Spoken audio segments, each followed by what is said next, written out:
Hello, everyone. Welcome to Golf Talks. This is after some weeks. Thank you for joining us. Good afternoon, everyone. Good morning, good night, whatever you are. We're going to start this brand new Golf Talk episode. And if this is your first time, please let me explain in a nutshell what is this about. So Seed Golf is Seed Latam's part that involves everything related to governance. So since a few years ago, Seed Latam started taking part in different delegations. Currently, it has actively participations in delegations that includes Arbitrum, Optimism, Uniswap, Connex, CKSing, among others. So this journey has been a learning curve for the whole team.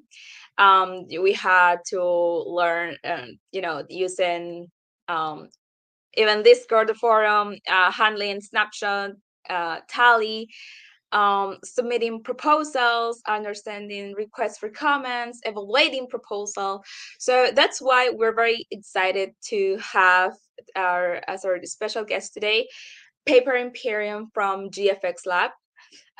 Paper it also GFS Labs is actively participated in different delegations and contributes significantly to the whole ecosystem. So it's a great opportunity to learn from someone with way more experience. So this is for you if you're starting in governance, if you are interested in participating actively in governance, or even if you have experience. So these couple of seconds, just to comment that you could be watching this in the YouTube live or also in crypto Twitter. This is broadcasting in different platforms, and this is going to be recorded. So if you have someone that is interested to learn about all these topics, please share the link with them. We are going to start. Hello, Paper. How are you? I'm good. How are you? Good. We're going to start. So first, I would like to. Oh, can you see me well? Hold on, just a second, because I think my face is it frozen? I put in some comments. So oh no, what is it? Okay,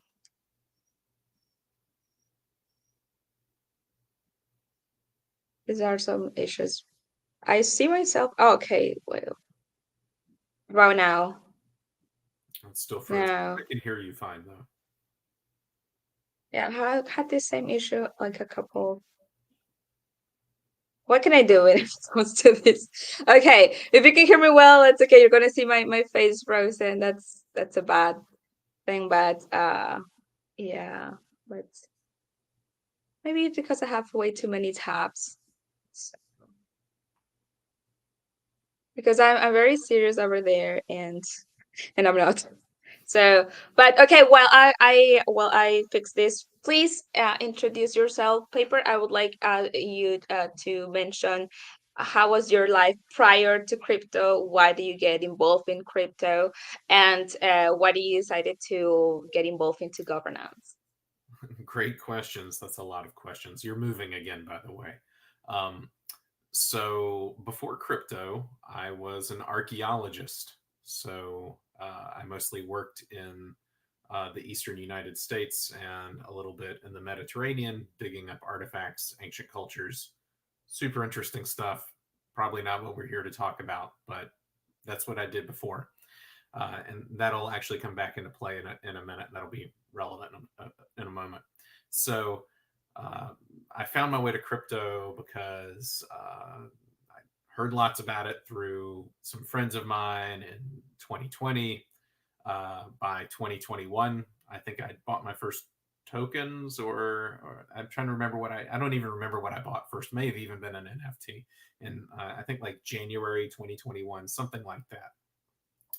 And then I'm not exactly sure how, but a couple months later, I found my way onto the Maker forum because Maker was one of the tokens I purchased, and somebody had some idea about a $5 million marketing budget for something or other.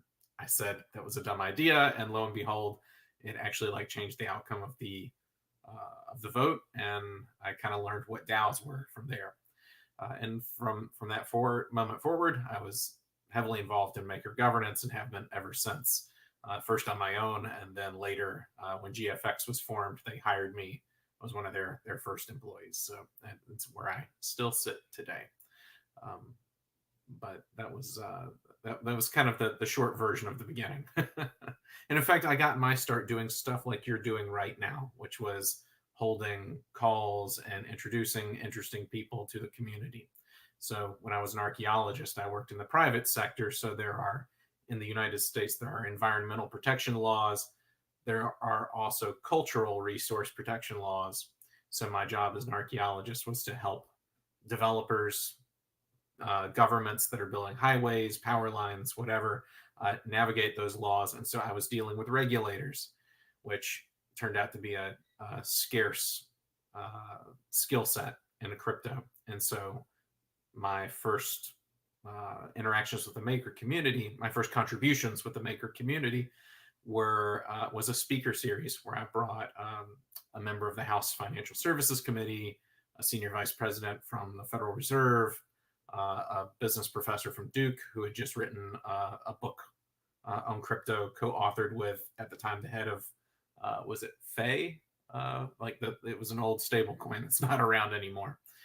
Anyway, so that was kind of the link, the skill sets from being an archaeologist to, to crypto, and then governance from there on, because I have strong opinions and governance made a lot of sense. Funny how you mentioned that also one of the beginning of you to get involved involved in the governance and to learn was to kind of like interview.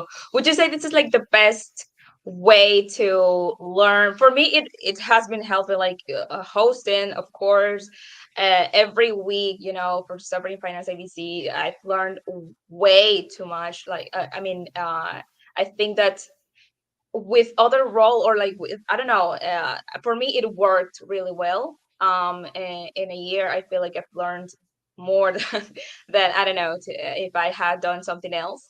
But now that you have this experience, what would you say would be the best way to start and to really learn a couple of things, not just by reading, but also like interacting and actively participating? Yeah, I mean, if you're involved with a project or you're interested in a project that doesn't have community calls, I think there's really, I mean, it doesn't take any special skill set. You just have to be organized and have a voice that people are willing to listen to for 10 or 15 minutes.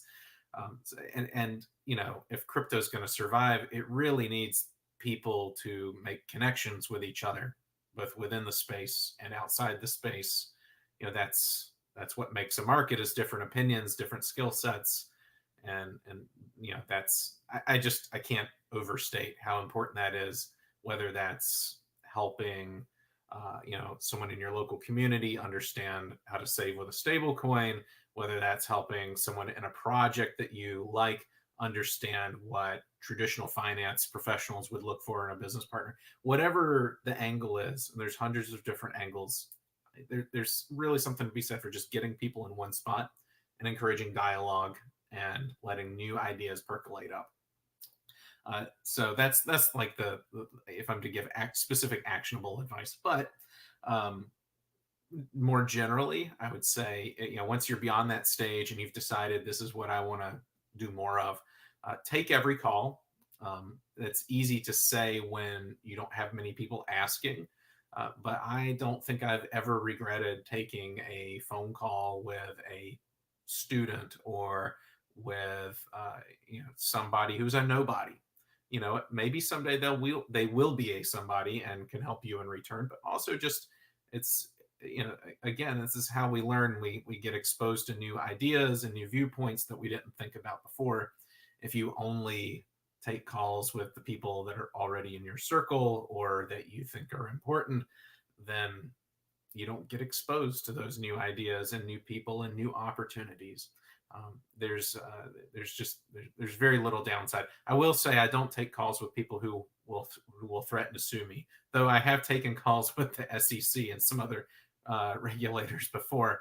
Um, but generally speaking, that's a big piece of advice. Always take the call.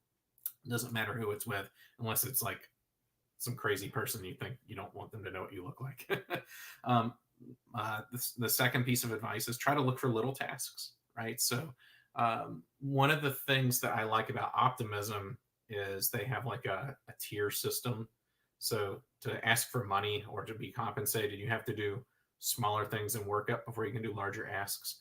Um, it's not super well optimism doesn't really apply it in a way that's very meaningful, but I like the idea. And it's very similar to the ancient Romans. They had something called the cursus honorum, where you had to, do hold little offices before you could work your way up to being in charge.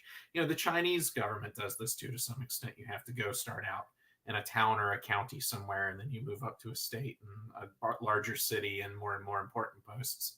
Um, if you are part of a project that has lots of positions to fill, I think this is a really good way to go forward. So one good example is over in Optimism is do you know Breaches over there? Yeah, so she was the lead of a fairly minor committee, the anti-capture commission, who don't really do much most of the time last season. And then this season, she applied for grants council. And I have to say, I think she's full of energy and enthusiasm. So moving that kind of person from a more junior role to a more senior role, I think makes sense for everybody. And this is one of the things DAOs don't think about is you have to have a pipeline of contributors. You can't just have two or three people who run everything all the time. You need to start developing the talent of your junior contributors, your beginners. You need to have some kind of task for those people to do so that they can get experience, and later when someone gets hit by a bus or just wants to retire, someone else can step in and fill that role. So that's the next thing. So take every call, talk to everybody. Do the little jobs, because they'll lead to the bigger jobs later. And I know it doesn't always seem like it, but it will. And then the third thing is just ask if there's anything that needs to be done. Ask people, what do we need to do at this project or in this space or in public policy? There's really no one stopping you most of the time. Be the future you want to see, right? It's very powerful, and I think a lot of people are afraid to take that first step. They think they're not qualified, or they won't be appreciated, or someone will get mad. But I mean, one of the ways I made my name in this business was calling up Congress people and say, "Hey, I don't like your legislation. I hear some suggestions." Um, it's a very powerful way to get involved.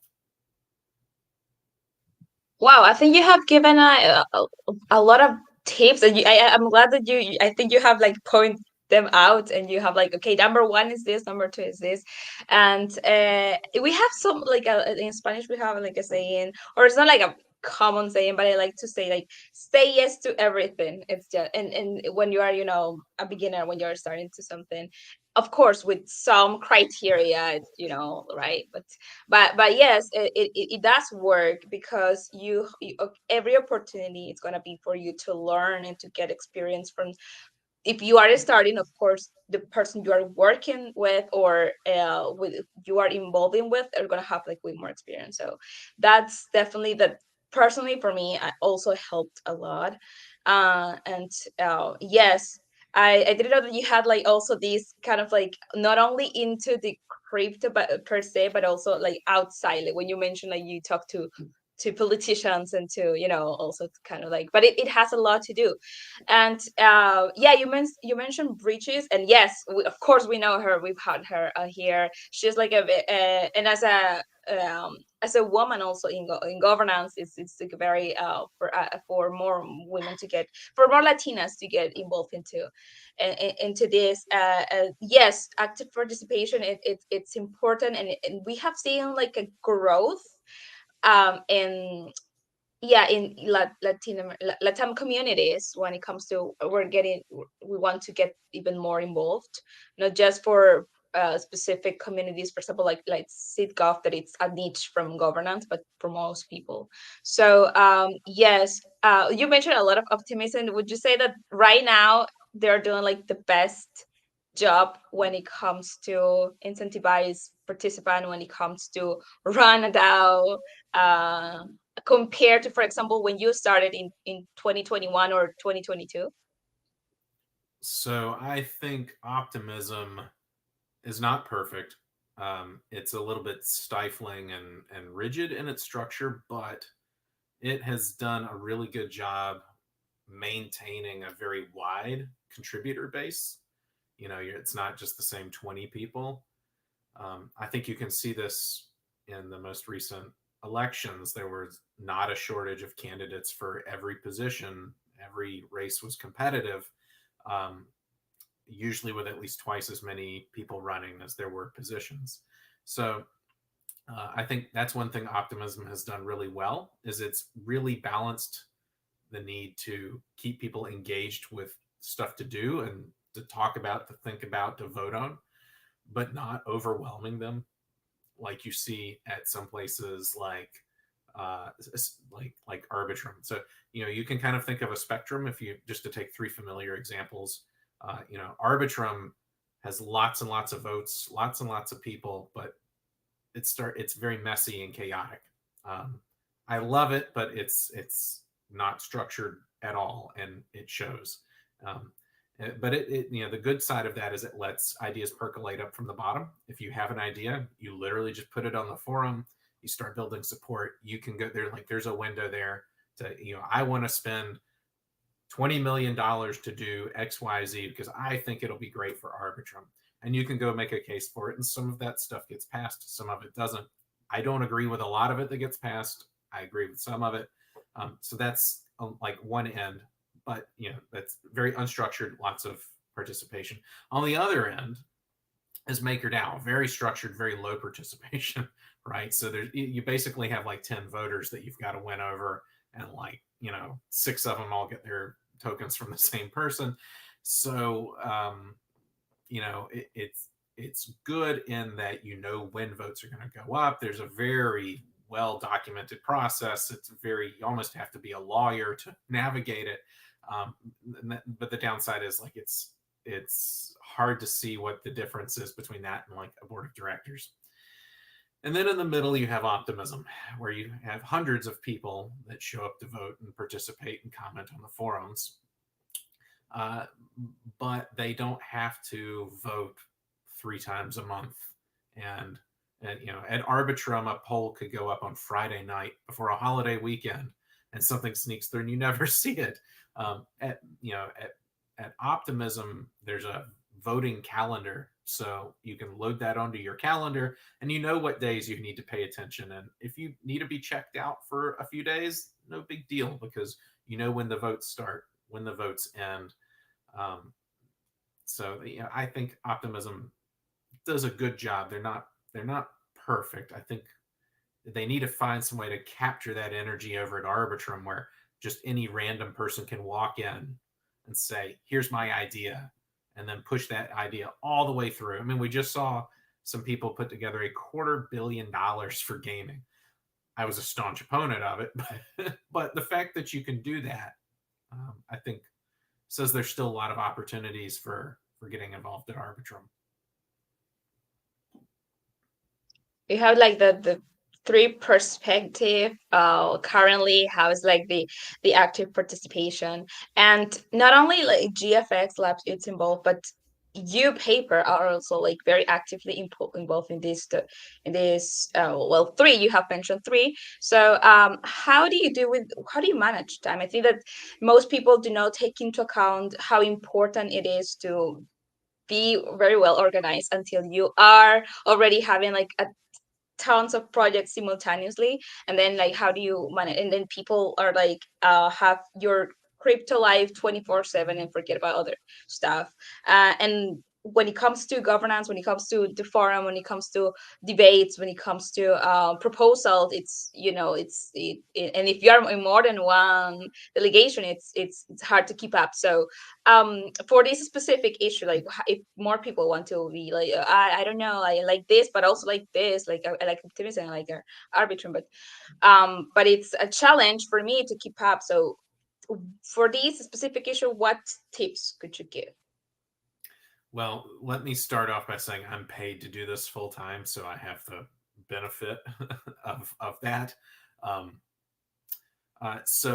yeah, I have a routine. I think routines are important. So after I usually get up and do half an hour to an hour's worth of work before I have to get my kids ready for school. I drop them off. I come back, and I basically spend the first probably hour and a half um, like reading. That's forums, emails, DMs, polls. Um, I try to read Twitter as little as possible, but I do have to read Twitter some. Um, but that's the first hour and a half of my day. It's funny because people will see me out because I'll do a lot of it on my phone, go for a walk in the woods. I live next to a forest and with public trails, and people are like, "Oh, you're on your phone working while you're out walking," and I'm like, "No, no, I'm walking while I'm working." Yeah, I would be at the desk, sitting at my desk otherwise. Um, so that's the first thing, is just staying informed. And there used to be a really helpful tool, and they went out of business. They called Senate, that would send you email alerts every time there was a poll on a protocol that you were interested in, and it would even tell you if you've already voted. It was great. So that was the first email I used to open every day, and I really miss them. I really wish someone else would build a tool like that. Um, it was I don't know how they were ever going to make money, but I did write them a small check, as one of the few checks I've ever written as an investor, because I was like, well, I use the tool, so even if I can't pay you money to use it, I'll write you a small check to support it, because I it was really helpful. So if anyone out there is thinking of like a slick email, like newsletter daily to send, like so I can wake up every morning and it tells me if I've voted, that would be really nice. So that's the first thing, is catch up.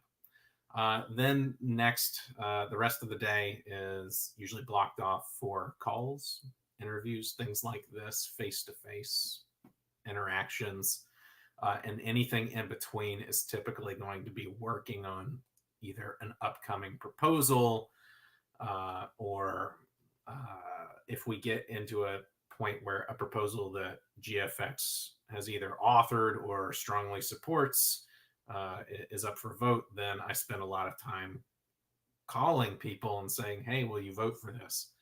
So, and that's a process too. If you have a proposal that you want to get voted for or against, make a spreadsheet with everybody in it that has a certain number of votes. Start calling them. Yeah, that it's important when you have, I think that every time that everyone has experience, like you're anywhere else, but and you have to check your phone because of something, even if you are in governance or not, but just working into the crypto ecosystem, it has happened to more than once. I think that. So yes, I agree that it's important to balance and to have a routine. Did you always had a routine, or of course over time you get to manage time? I mean, I got better at it. It kind of depended on what I was working on. I will say though, like it is tough because I am generally expected to be available all the time. I'm very fortunate though because my wife has a very demanding work schedule, so she's very understanding as well. Um, so I've never personally had to deal with like a spouse that was like, please put your phone away, because she does the same thing. But if you get involved in governance, be aware that, or anything in crypto is 24/7. It's 24 hours a day, 7 days a week, 365 days a year. And you know what? I try to avoid it, but every once in a while I have a meeting at 3 o'clock in the morning because someone's in India or something like that. I will say one of the great things people in the Americas have going for them is the time zone, because it's all basically within a couple hours of each other. And if people in Europe and people in Asia need to be on the same call, you're at least in the middle. So that is one good thing. I will say. I don't know how. I have uh, do the head of Stable Lab. He's in Korea. And that guy, he shows up to meetings and he's like, yeah, it's like 2 a.m. like every week. It's like I don't know how he does it. Oh, yeah, you're talking about do, right? Yeah, yeah, Yeah, yeah. yeah. I mean, yeah, all over the world, and there are also I get to know, yes, from the guests that we have in Maker, people from India. So it was like, I hope that for you this is the right time. So I was like, no, it's okay for one day, it's okay. But yes, sometimes that for me it's like day, and for others it's night. Also, yeah. It's something that we should be very aware of, because of course it's like that's why the famous GM, it's GM somewhere. Okay, so now moving to the part of, I like the title, which is also from one of your posts, which is the good, the bad, and the ugly. With I mean, yeah, for governance, but I think that every aspect in life has this as well. So, what can people like expect um from, it's been different in the past, of course, to what it is now. But what can we expect, or what should we take into account for the upcoming months? Every delegation, of course, have different changes, modifications. We are very aware of Maker, of course, with the end gaming, but also like Optimism has different like modification when it comes to, now there are more roles, more people involved, as you mentioned. It's more people to become active. But what should be looking for as community, and also as people to want to be more involved in different delegations? Yeah. Um, so I think I'm a big believer that each chain is like its own economy. And so each of these L2s, these layer two chains, they're fighting for settlers, right? They're a new frontier, a new open piece of land, but the land is worth nothing without people on it. So this is the great scramble right now for users, for assets, for eyeballs and attention. They need people to come settle on their land and build something valuable. That's their their long-term prospects depend on it. So I think we will continue, and I think as this continues, some L2s will continue to see each other as direct competitors. But I think even the generalized ones will become more specialized, and we'll start to see more movement between those chains. Right now, they're very fragmented, and so they're like little tiny economies that can't really make it on their own yet. Maybe Optimism and Arbitrum and Base, but for the most part, they're not. And so Just like the early days of Ethereum was all about trying to migrate assets and users from the real world to Ethereum, now we have the next layer out of trying to get users and assets from Ethereum and the real world to these layer twos. And so I think they really have to figure out two things. One is how to integrate the capital connections, right? So, like, it's easy to go from Ethereum to a layer two, but it's not so easy to go from another layer two to another layer two. You have to say, well, what bridge has this asset between these two chains? And you have to go do it and figure it out. Or coming from another L1 like Solana or Say or something like that. So that's the first thing, is trying to tighten up these, develop these capital routes. These, it's almost like building flights for airplanes, right? Like, everyone can go from like a major airport to everywhere else, but it's getting between those secondary stops that really helps increase efficiency and lower friction to get there, because everyone wants to take a nonstop flight. So the second thing, though, and I think this is going to be the bigger one in the long run, because it's not just technical and easy financial fixes, is distribution. So how do you get your product, the products on your chains in front of new users, right? Who may or may not care about blockchain. You can't just steal users from other chains indefinitely. At some point, you need to go find new users, right? So this is, now I will say very few good things about Terra Luna, but this is one thing they were really good at. You had Vietnamese grandmothers saving their money, and unfortunately in Anchor, but like you had students in Africa, and it ran young entrepreneurs in Europe. You had people from all over the world were looking at UST and holding it, not necessarily needing to know or needing to care about blockchains, because there was such a proliferation of user interfaces that were easy for people to use. They were in different languages. It wasn't just, everything wasn't just Anglophone English. This is, I keep telling people, because I'm in the stablecoin business, and like it's one of the areas where I have a lot of expertise. People ask me about stablecoins, and I'm like, stablecoins, or in real world assets, which are mostly T bills these days, I was like, these are not products that have a lot of value proposition to someone in North America or Western Europe. These need to be where people don't have access to dollars or T bills or whatever. If I need a dollar, I can get a dollar. If I need a T bill, I can get a T bill. And so can someone in France or Canada or Japan. You know, you know, the whole reason stable coins even exist on chains is because there's no dollars on chains. So focusing distribution where there's demand, I think it's going to be really key. I got to be honest, I've not seen very many layer twos do a good job on this, and I don't really have a good understanding why, except that perhaps because all of their investors come from North America and Western Europe for the most part. That's just what they think of. I don't know.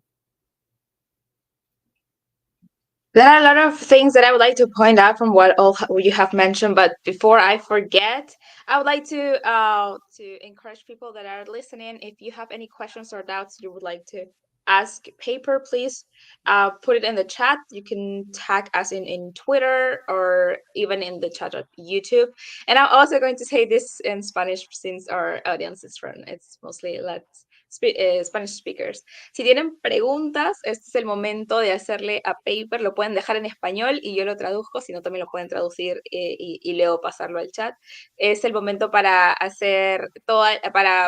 si tenemos dudas acerca de cómo empezar en gobernanza, de alguna experiencia, de alguna delegación en específica, Paper está activamente participando en delegaciones como Arbitrium, como Optimism, también tiene mucha experiencia en Maker, así que pueden hacer preguntas respecto en específico a estas delegaciones o en temas de gobernanza de DAOs en general.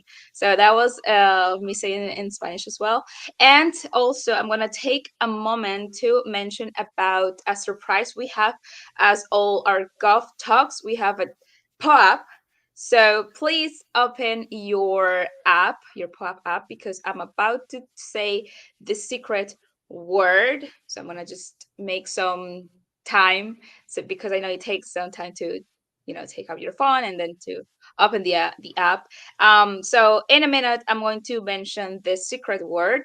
Saquen por favor sus wallets, no sus wallets, su app del POA porque estoy a punto de mencionar la palabra secreta porque tenemos POA de esta charla. En un minuto le voy a decir la palabra mientras la mayoría de la audiencia lo tiene listo. So while I mentioned this. Oh, there she is. Richie says Pepper always has a super interesting perspective. Great idea to have invited him. Yes. So yeah, thank you for putting out there the comments. We're gonna do more often. So we have questions. Yes, Shellworth. How do you compare Web3 governance versus politics? So, Paper, please have that in mind because you're gonna ask you this. So yes, everybody, ready for the word, the secret word, Gov Talks. Easy peasy lemon squeezy. That's it. Gov Talks. All together. No, no. I mean, lowercase everything. Gov Talks. La palabra secreta es Gov Talks, no mayúsculas, no separaciones, no guiones, Gov Talks. Así que tienen un rango de tiempo para poder claimear el POAP. You have a couple of minutes to claim this. You have 30 minutes, exactly 30 minutes to claim the POAP. The secret word is Gov Talks. Thank you to the team because they're letting me know all of this. So let's continue. Before the excellent question that we have, yes, you mentioned Paper about. I think we will never forget about the Terra and Luna situation, for not saying other words. But yes, it was something that for me I was just starting in this on all this, and I was like, I have to invest. I have to put money there. I have 20%. That's a lot. I mean, which bank does give you this amount of yield?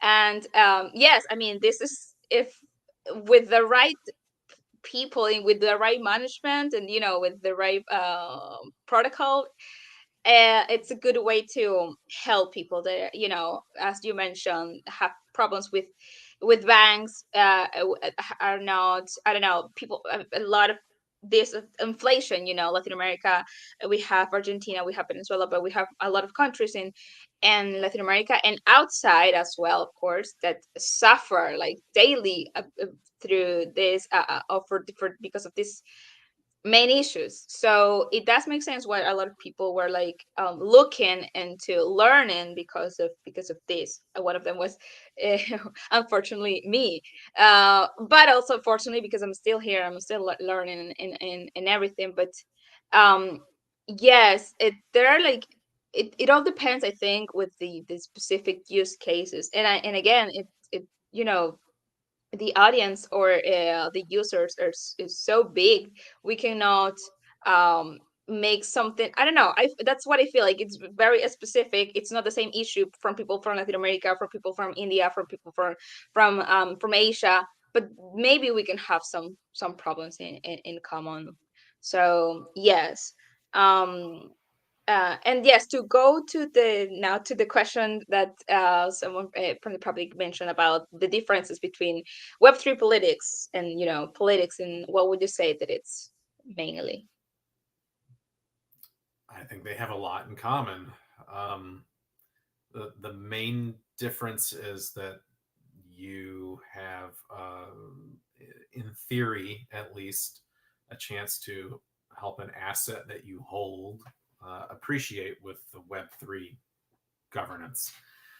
But I think as I have spent more time in this space, I think there's a lot of similarities. For instance, sometimes you have like a political character you have to play, um, for good or for ill. The one that I've become associated with is, being hard on spending and accountability. Um, and, occasionally that means you have to kind of get up on a soapbox and make a speech and, you know, point fingers. And but then that's always coupled with the fact that that's like an escalation. You don't really want to do it unless you think there's a payoff. You see this with professional politicians as well. At the end of the day, they all have to work with each other, and those that have learned to hold their nose and work with people they don't like are the ones that get things done. One of the things I always tell my kids, I always say, if I, one of the best pieces of advice that I put to them is, that a lot of times in life you will have to choose between being right and getting what you want. And most people choose to be right, which is also why they don't get what they want. And what I mean by that is, you can be 100%, 1000% in the right. Like you are just like, it's open and shut. Like anyone with the brain cells of a goldfish can tell, like, that's not involved in the situation, that's outside looking in. They can tell that you're right. But that doesn't necessarily get you what you want, right? It's kind of like if the example I use for my kids, because it's easy for them to understand, is a crosswalk, right? Like, would it be the car's fault if you got hit? Well, yeah, it would, but you would be dead. So even though you would be in the right to walk in the crosswalk, even though there's traffic coming, look left and right, and maybe don't go if you're going to get run over. And I think this is one of the things that I've realized, that Web3 governance is like this. And the more I talk to regulators and legislators, I realize their world is like this too, which is, there are times that you can have a great message and be right, but you only want to pound the table on that when you think it'll get you what you want, because you have to work with people you don't like. Um, so I think there's a lot of similarities there. And I think they look a lot alike, more and more every day. I think they're more the same. It's not that easy as it sounds, like the working with with people you don't like. But it's good that you pointed that out. I think that's not everyone take that into account, or it's like not willing to manage that, or it's hard to handle. We have another question, but I would like to read also a comment from Marian from the Sovereign Finance ABC. He says, I want to thank Paper for pushing the proposal they maker for Monetali's issue. The vote was negative, but it was great step towards transparency in a protocol that has been lacking lately. So there was Marianne. Oh, there Thank it you. is. And the question, I want to repeat the question. Hmm. Okay, well, it was, yeah, do you think both face similar issues? I think you already answered. So yeah, it does.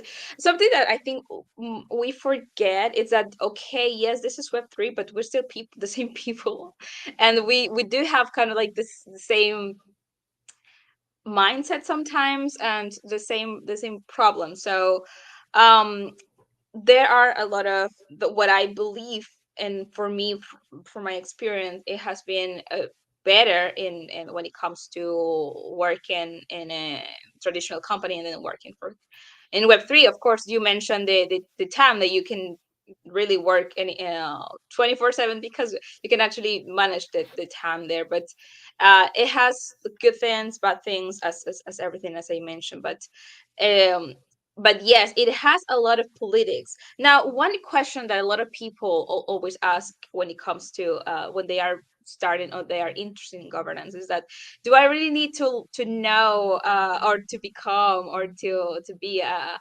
politician or to be a lawyer in order to be an active participant in governance? And I, yeah, the answer would be no. you said that your background, it's, and I read also, I think it was you posted, I think you had also something about you were a writer or something like that. I Something used to I work at a newspaper long ago. Yeah. see, that's it's not that you need to have like a specific expertise. What I do believe that it helps a lot if you are a lawyer or if you know about laws. It does, but it doesn't necessarily need to be like that. What's your point of view into this? I think if you are curious, you will do fine because you will naturally figure out the things you need to know. Um, yeah, I mean, I don't know what else to say beyond that. I'm not a lawyer either, but I read legislation that's coming around because it affects the industry I'm in, and I find it interesting. Not necessarily in a good way, sometimes in a bad way. Um, but I think the great mystery to me is people who are incurious. Like how can you be part of a project and just not be curious what's going on with some new module that was announced or $1 billion that you don't know what's going on with it, or a strategic plan for you know an L2 will say, like foundation will say we have a plan. Like, well, what's the plan? Yeah, I think if you're curious, you can learn most things. And I think we're also at a point in time where there aren't experts right now. Like the people who will be tomorrow's experts are the ones that are working on it today. I mean, so I was just on the a committee for Arbitrum for a treasury diversification, and it was GFX and who I represented, their seat there, and and four other entities. And you know what, like none of us are like investment bankers or anything like that, but you know the people who will be the bridge between existing expertise elsewhere, those people are learning today, and you learn by doing. You learn on the job because there's no one else here yet. So I used to joke when I first showed up to Maker, they're like, "Oh, you're like the Maker economist." I'm like, "Well, I'm like a third-rate economist, I guess." And I was like, "Oh, but you should have seen the fourth-rate guys that I replaced, that came before." So I think if you don't have a background, that's fine. You just have to be good at learning and be curious about how things work, and that whether that's the code of like I can't write code. I can kind of read code. It's like I always tell my same thing with like law or finance, any of these scary, very complicated, very high stakes areas. You don't have to it's like when you were in school and you took like composition. Like you didn't have to learn to write the great novel of your generation. You just had to learn how to read it, right? And it's the same for this other stuff. If you don't have to be able to write a legal brief or write a financial model or write a snippet of code, you just need to be able to read the work of those who did and be able to think for yourself. Does this make sense? Yeah, I think that I agree with you. I think that it's not necessarily okay. You need to be an expertise in all the topics because yes, governance involves finance, it involves code, and involves I think that all these scopes that or most of the scopes in, for example, in Maker, but and one of the things that at least for me it helped a lot is that I was surrounded by experts in these fields. So I that the expert was never me, but I had people that I I'm could, sure this is the ask. thing. This is the thing. You think it's not you, but then you turn around and other people are like, "You're the expert. You tell me." I mean, you. Oh, I mean, I you mean, did. You're yes. a maker. That's a lot of governance experience. The whole team, yes. No, but that's what I mean, that's what I mean. It's like, this is because I am very involved, but then there are people like, but I have no idea what's going on in Maker. I know about governance and I know about this, but of course people that read every day the forum, and it's aware. But that's a good point that you mentioned there. Yes, yes. Not because certain people reads every day and you know what's going on.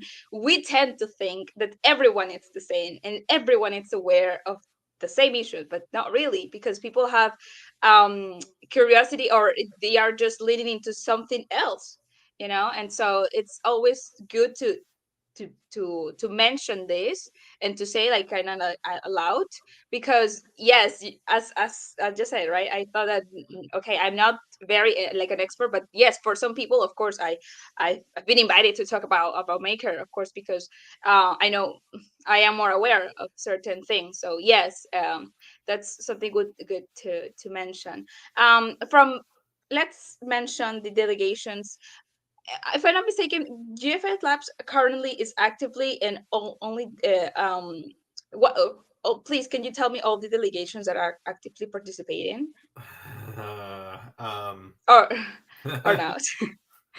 um, so we're most known for our work at Uniswap, Optimism, MakerDAO, Arbitrum.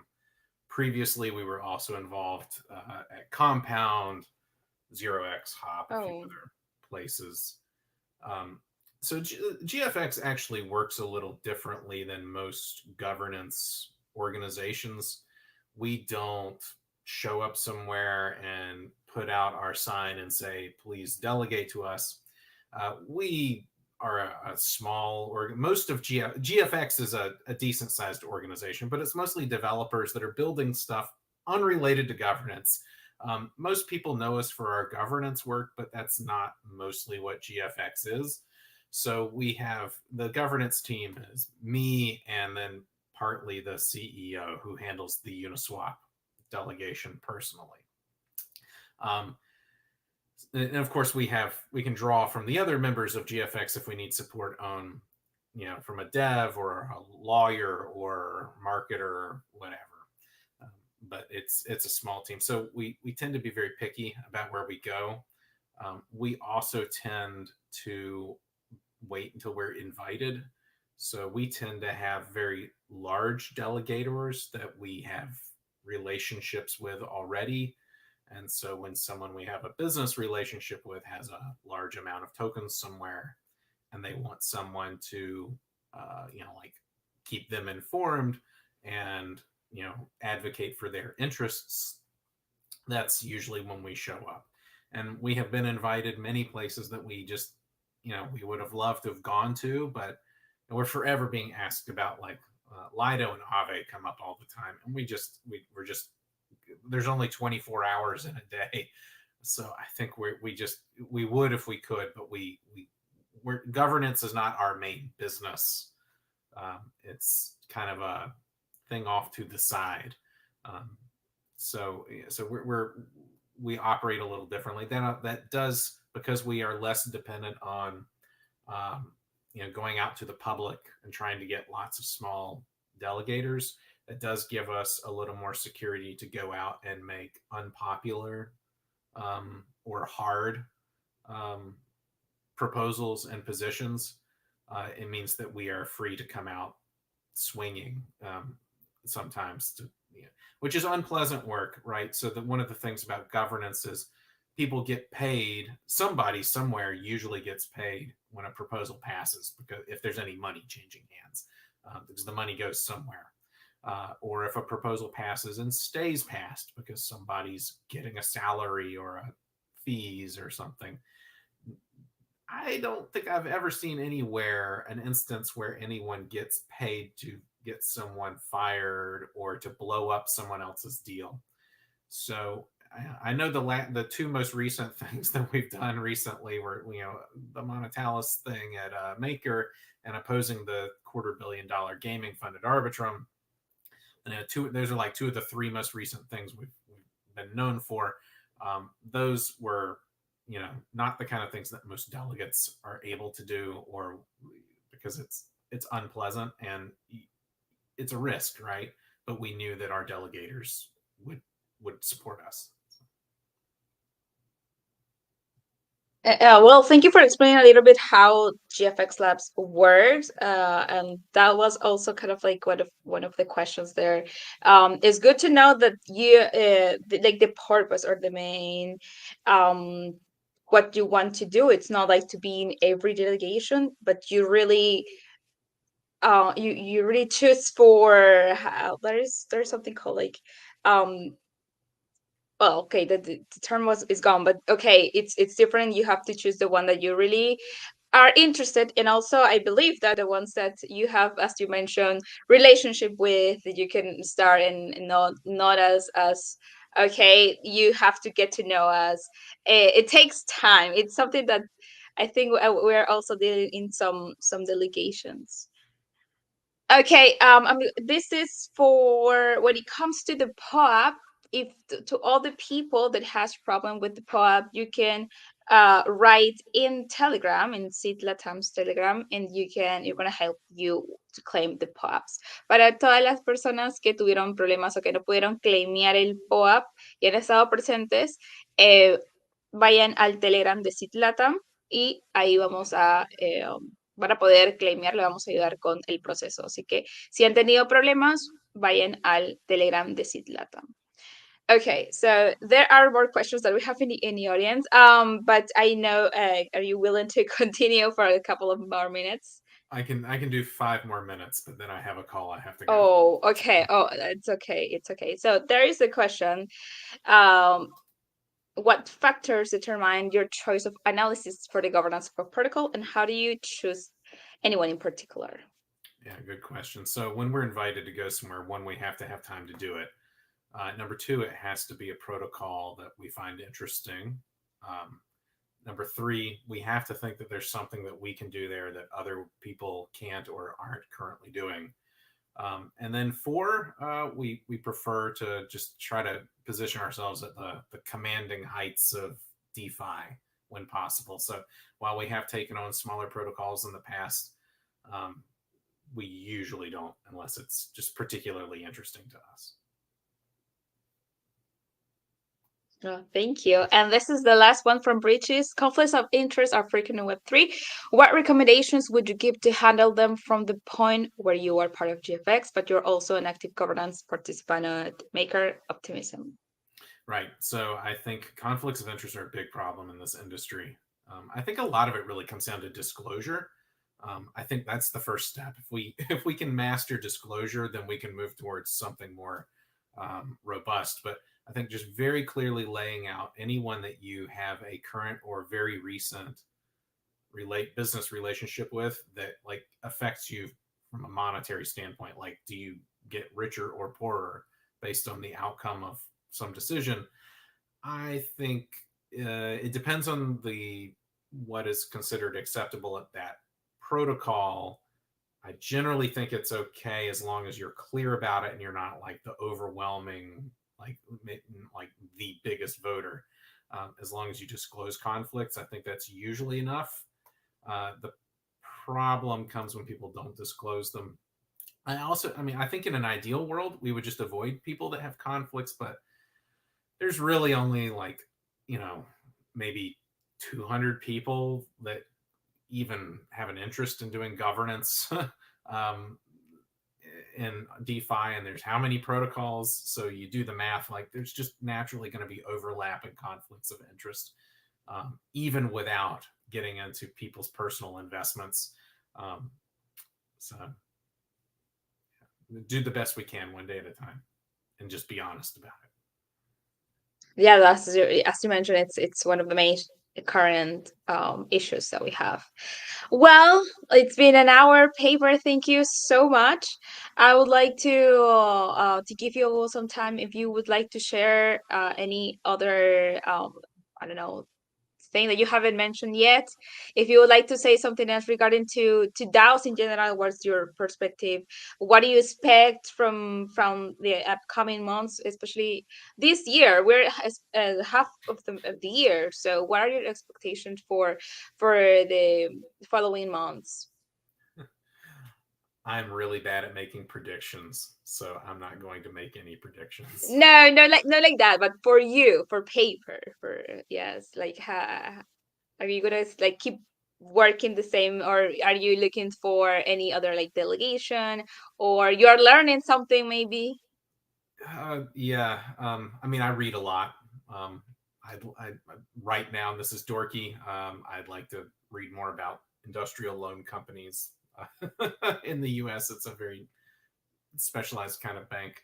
Uh, but if anyone has good reading suggestions, I love nonfiction. So everything from like history of paint to to different kinds of geology to history. I have very broad reading interests. So if anybody has anything they'd like to suggest, I'm open for that. So we'll just leave it at that. Uh-huh. So you do have a hobby outside crypto, which is really great.